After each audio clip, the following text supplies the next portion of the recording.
So you can see this first question.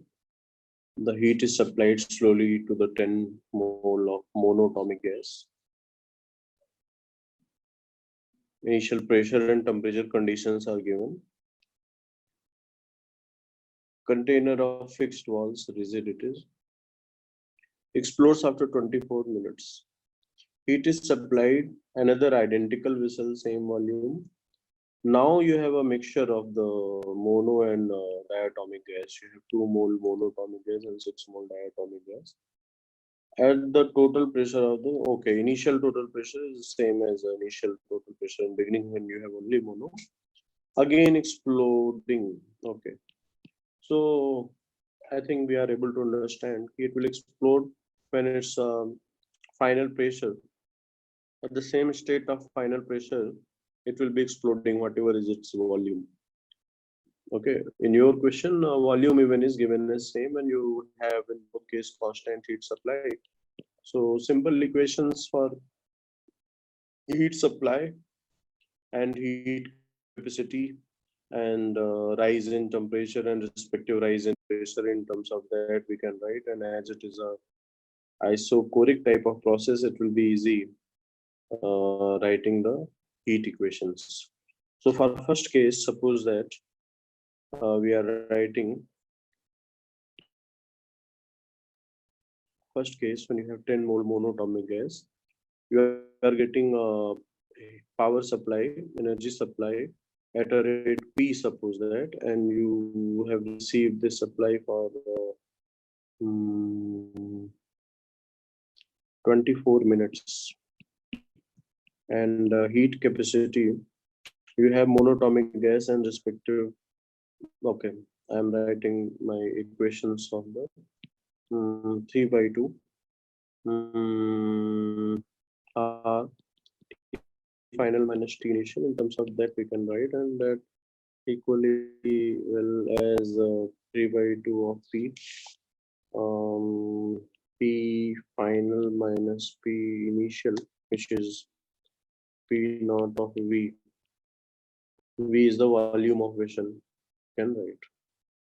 Okay, this is the one equation where P final is the pressure at which it is breaking, and please get me, this is the power supply rate. This P is not pressure, this is the power supply.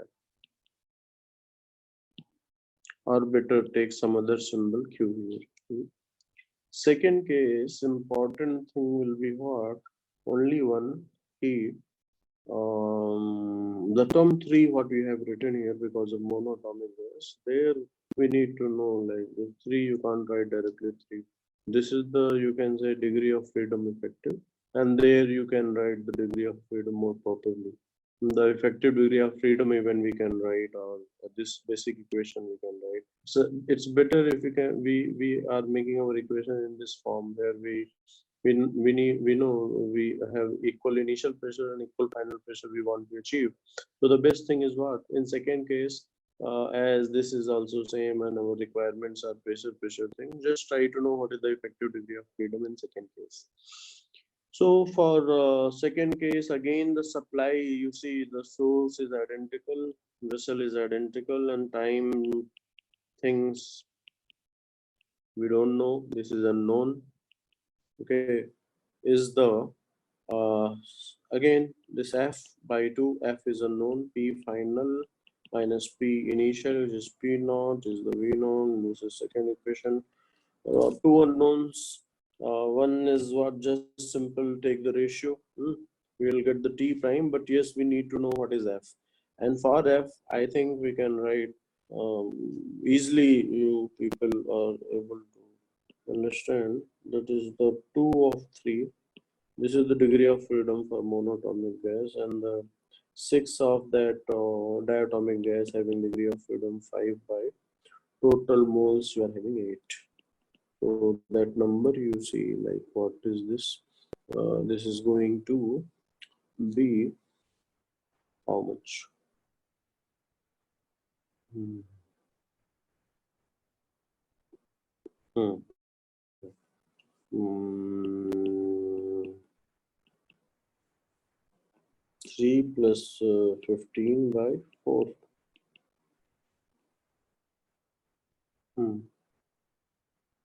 15 and okay. So 18 by 4 is 9 by 2.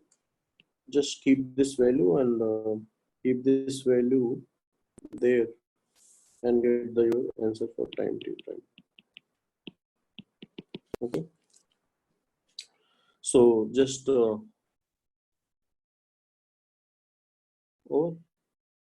this is done. We are going for the question number 2 now. Calculation parts you guys see, and you can see the detailed solution provided to you. I'm just talking in terms of the equations here. This equation, and this is the equation number 3 you can call that I have made for knowing the F effective degree of freedom. Effective degree of freedom.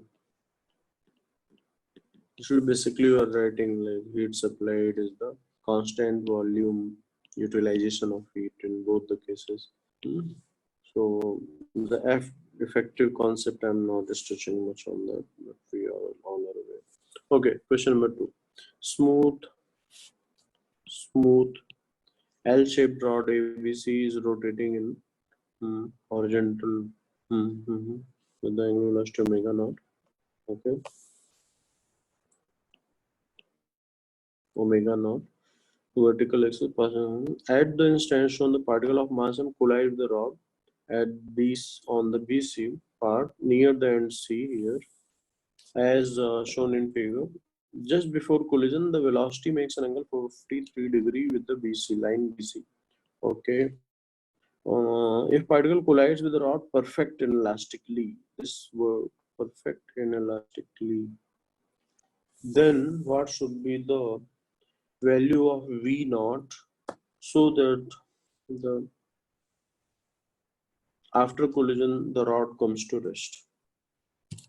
Okay, if rod comes to rest, okay, I need to make a secondary figure, I'll make it. But situation is simple, and the important word here is this thing, inelastic, perfectly inelastic. It's not saying, it is not even like it is sticking. It's saying just it is perfect inelastic collision. So I'm representing things here. Sense of omega this, and before collision this particle is having a motion here, something V, that to this angle is 53, this is 3 by 5 V naught, this is 4 by 5 V naught. This is the just before collision, this is the situation, and after collision what we found, this rod is at rest. This rod is at rest and perfect and elastic. So along this line of collision, this particle also should not have any motion, and as rod is at rest, this particle also came to rest. Actually, not that good. This particle is still moving in this direction with 3 by 5 but this motion is the motion along this direction is ceased. It is not there. There is no motion at all. So what I can write here about the best thing that I can write, we can have some angular impulse equation even we write, but if we look nicely about this point, hinge point, that is the point A,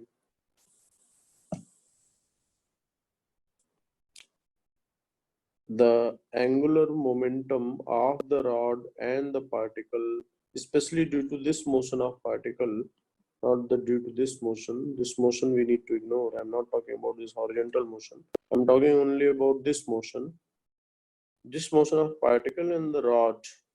Their respective angular momentums are equal and opposite. If that is the case, this we are able to justify that rod is at rest. So, okay, right hand side we require 0, and the angular momentum due to rod motion simply I'll be able to write as rod has total mass is given to us, the two parts each of mass m and length L. So about just moment of inertia equation, ml square by 3 plus from here you see parallel axis theorem we can use, and we can go for ml square by 12 plus ml square by 4 and this l square. This is the whole moment of inertia of the rod and this angular omega naught, and respective angular momentum vector is coming down the page here as I am writing. And for the particle, I'll be getting not whole angular momentum of particle. I'm just writing due to the motion of particle. Particle is of mass same m 4 by 5 v naught, and this gap you are able to see is L. Please get it. I'm not seeing this as whole angular momentum of particle, and I'm not doing anything for this motion and this motion. This motion is as it is. To stop the motion of rod, this component is playing a role. So I'm writing only about that, only for this component. Due to this motion of the rod, angular momentum, this one about this point, and this is the rod, its angular momentum about this point. The sum is 0. This equation we need to solve, and on solving, we will be getting this as the relation between the V naught and the other characters. So hopefully I made equation nicely and people are getting it. Okay. I'm proceeding for the next question. Okay. A ray incident at an angle 53 degree on the prism emerges at an angle 37 degree. If the angle of incidence is made 50, which of the following is a possible value of angle of emergence? So we need to know like the angle of deviation in a regular prism under normal condition, light ray gets incident and passes through it and gets emergent. The deviation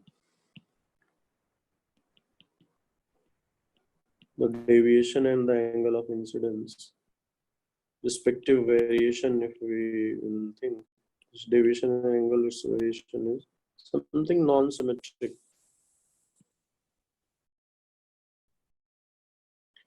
Related with this, the detailed mathematics part is not required presently, but we know this min point. For this, there exists angle of incidence for which angle of incidence and emergence both is equal, and respective internal angles are becoming something a by 2 and a by 2. You get the minimum deviation condition. And the maximum deviation condition here, this extreme is pi by 2, you know, max this angle, this deviation max, this one can go to the pi by 2 grading emergence you can do there, and like this. And you can say like if angle I1 I will be keeping like this, I can have a reverse condition. If I1 is pi by 2, this will be the I2, and you know the symmetry things here we know, the graph things we know, and it's a non-symmetrical graph, and from there we are trying to talk. The ray incident at an angle 53 degree on the prism emerges at angle 37 degree.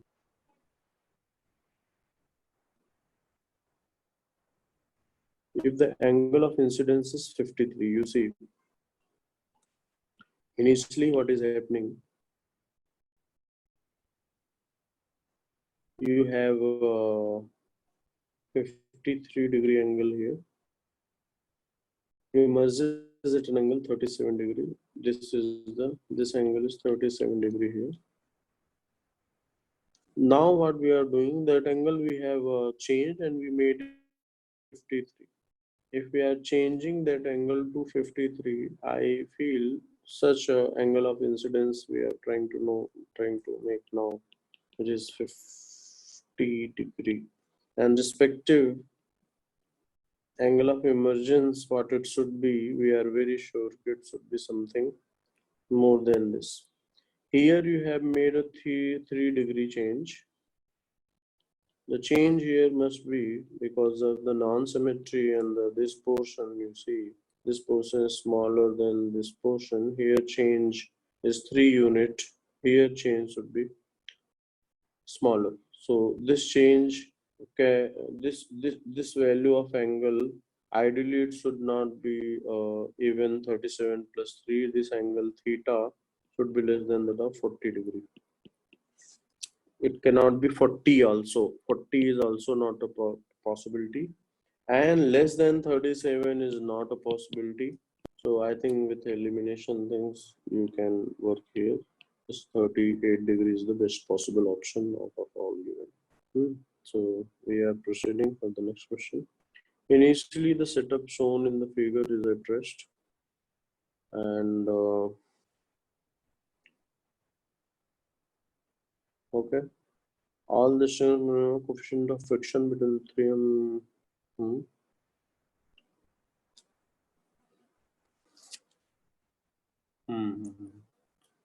okay, so friction, okay, it is in equilibrium on coefficient between 3m and ground. 3m and ground is mu, whereas this surface is smooth here, then it's a bit easy situation only. Now constant force F is applied. Find the maximum force that can be applied on M such that 3M does not move. Okay, what we can do here in while moving there, this is at rest only.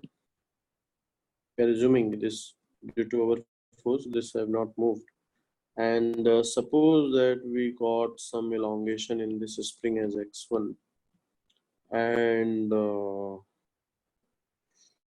this block moves by something x, and this spring gets elongated by x2. Elongation in this spring is x1, here is x2, and this block moves by x. And then I want to write some relations here. See, if this is at rest and this is elongating by x1, you'll be able to tell me this pulley should be going by x1 by 2. And after that, this pulley center moves x1 by 2, and this end goes by x. So x minus x1 by 2, x minus x1 by 2. X is what? This end its movement. X1 by 2 is what? This center, this movement of pulley. X1 by 2 because of the elongation of this. That is, if x1 getting equally shared x1 by 2 and x1 by 2 this and that side. And this is the elongation x2. This is the one equation I am writing. And next, what I am trying to write, as it is light, this is light. Here the force, that is the 3 of k of x1, and same is the force here. So double of this must be equal to 2 of k of x2. Now, with the help of these two things, these two equations, I know x1 and x2 in terms of x. And almost at this stage only, this puzzle is almost solved. But next I can write my force is that is small value of constant force such that it due to an effect of constant force this block have moved x. So I'm making my third equation, which is the energy equation now, actually work done by that force, that is the F of x. The respective energy rise, mechanical energy increase in system is this. That is coming in the two spring, that is the one spring half of 2k of x2 square plus half of 3k x1 square, and x1 x2 both I know in terms of x. And you know, here there was no friction, so no other factor, and this have not moved, so there is no frictional loss up to now before movement.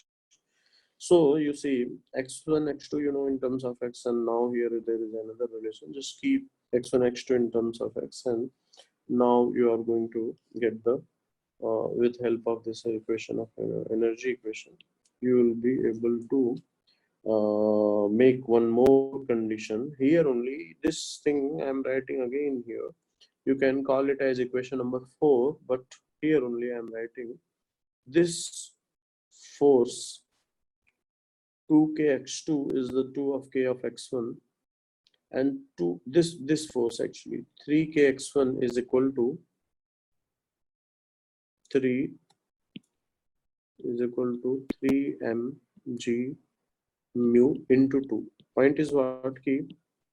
Point is what? This value is this frictional force here, this max friction, and this force here 3kx1, and this are equal. So this is actually another equation with you. So now you have 4 unknown, x1, x2, x, and f, four unknown, 4 equations, and it's over. Please proceed on solving. You will be getting this as answer. Okay. The next question. Connections shown in the figure are established with the help of the switches. No, okay. Simple situation. What we can do here, we can think about the initial charges on the system. Initial charges on the capacitor. Earlier, before closing the switch, your system of capacitor is like this.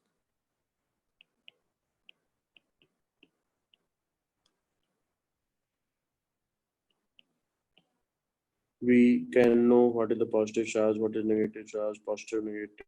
These charges I can know. We can calculate. And you see 2. This is 1 microfarad, and this is 2 microfarad. Combined capacity in series 2 by 3 here, and here 2 by 3, and values we can calculate. So when you will be calculating, you will be finding charge on these two plates that we are getting in the beginning is the 16 and 16. That calculation you can check well. This value is the 24 volt, and the charge is the 24 volt into this capacity in beginning. Capacity of this system is the 2 by 3 of 1 microfarad. 16 microfarad. This I am calling as Q1.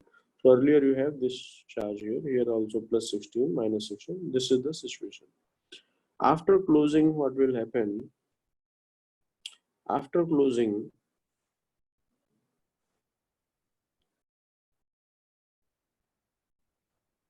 here, earlier, in this photo, these 2 points, their potentials are different. But now as you have closed switch, the potential cannot be different. EMF here is same again, 24. Here, these 2 points are there at same potential. So you can say these 2 are there at same potential. And in same way, these 2 are also at same potential. Earlier, these 2, their potentials are different. So with this condition, again, we need to solve. We can do one thing here, 1 and 2. Are 1 and 2 are there in parallel. So combined capacity, you can say as 3 microfarad. And then again, here also 2 and 1 is the 3 microfarad.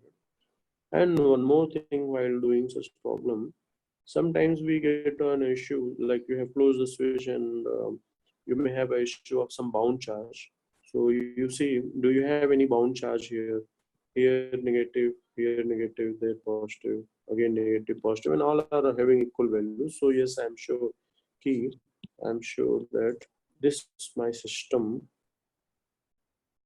do not have any bound charge, so I should not be taking any tension here, and I can solve this lower circuit or this situation, the second state of circuit, freshly, as I solve the fresh calculation I made for 1. Sometimes when there is an issue of bound charge, we need to make our equation very neatly, and a fresh start may lead somewhere at wrong place. So now just solve it, and here on solving this, you'll be finding like charge on this one This is I'm calling as Q2. You will be finding it as the 12 microfarad plus 12, and charge here on the twos. This is 2 and this is 2 on the twos. I am calling as Q3 as the plus 24 microcoulomb. So just use the charge conservation things and try to know like what is the charge flown through the switch. Just what I need to do, I'll be looking here earlier net charge here plus here is what? 0.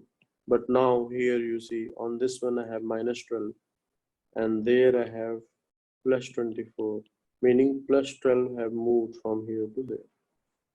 Yes, through the switch. So that is that easy calculation. This part, these two part, do it by in detail.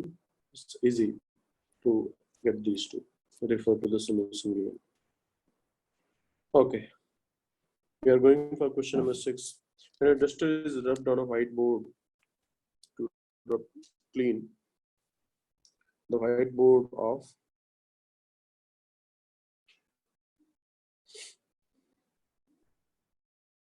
whatever friction acting on the duster is, then friction acting on the duster is kinetic. Obviously, there is a relative motion, friction acting is kinetic only. Yes, the point is correct only. Friction acting on whiteboard is static. No, whiteboard is stationary. Its meaning is not this friction acting is static. Friction nature is kinetic only. That is why, because there is a relative motion in between the block and the duster and the board. Word and by friction acting on the whiteboard is negative is wrong. Why? Because no point of whiteboard is moving. So power delivered by the friction forces by duster on the board, those points wherever those forces are acting instantaneously are not having any motion, or whiteboard, no particle of whiteboard is having any motion. So the power delivered to whiteboard by friction is 0, pakka 0. This power is 0, not negative. Actually, power delivered by friction force exerted by board on the duster, that is going to be negative. Why? Because wherever you are moving the duster, like suppose the duster is going, contact point is going there, friction will be acting backward and contact point is moving there. And there's a point of duster. At the same time, on the background, on the board, there will be friction reverse acting, but the board motion is what? Motion of board points are 0. No motion at all. That's what this power was 0. Okay. Okay, so these two are correct and these two are wrong. We are going for the next question. The particle starts moving from the origin along the curved path O A B C D.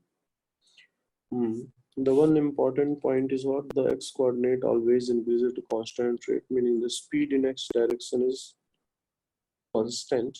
The conclusions that can be done, okay, the speed of particle decreases as it goes from O to A. O to A as it is going, you see, the rate with which it is, the y velocity Vy, that is related with the slope actually. So the slope is reducing, so velocity, the Vy by Vx is the slope. That is the dy by slope is reducing. So this is constant, this is reducing. The speed of particle, yes, it is reducing. Why? Because Vx is constant, but Vy is reducing. This is the speed. O to A when we are moving, speed is reducing. Average velocity in the interval in which particle goes from